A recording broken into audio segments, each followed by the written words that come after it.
Bro I don't care. Hello friends, welcome to ఆది అనుభవాలు. Saturday అయితే వచ్చేసింది, ఏదో ఒక పని చేయాలి. ఆ సందర్భంగానే మాకు ఈ వ్లాగ్ దొరికింది. ఇదిగో చూడండి, బోర్డోడిని ఎంత ఎంజాయ్ చేస్తున్నాడు. అసలు మ్యాటర్కి వచ్చేస్తే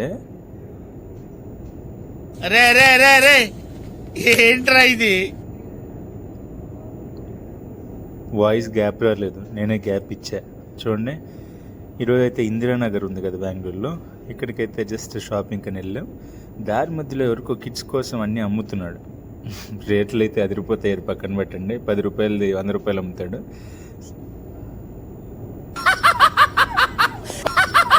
ఎస్, కరెక్టే, నేనే మళ్ళీ గ్యాప్ ఇచ్చాను. ఏంటంటే ఈ వెళ్ళిన తర్వాత పిల్లలకి బాగా ఆకర్షణీయంగా ఆడుకునేలాగా పెట్టిన తర్వాత సరే వచ్చాం కదా, సరదాగా చూద్దాం ఎంత ఉంటాయో కాస్ట్ అని చెప్పేసి కొన్ని ఐటమ్స్ అడిగితే కళ్ళు బయళ్ళు గమ్మి కంప్లీట్గా దప్పికేసేంత కాస్ట్ చెప్పాడు అనమాట. ఇట్స్ ఫైన్, ఓకే, ఎలాగో బుడ్డోడికి బాగా ఆడుకునేదానికి ఉంది, కొత్తదనం వస్తుందని చెప్పేసి ఓకే. పనిలో పని ఇలాగా ఫోటోస్ అన్ని కుమ్మేసి చేసిన తర్వాత చుట్టుపక్కల ఉండే వాటిలన్నిటికీ విండో షాపింగ్ అనే కాన్సెప్ట్కి వెళ్ళాం. విండో షాపింగ్ అంటే తెలుసు కదా, షాపుల్లోకి అయితే వెళ్తాం ఏదో కొనేవాళ్ళలాగా, కానీ ఏం కొనం. అదిదా సర్ప్రైజ్. చూడండి, పండగ తీసుకో.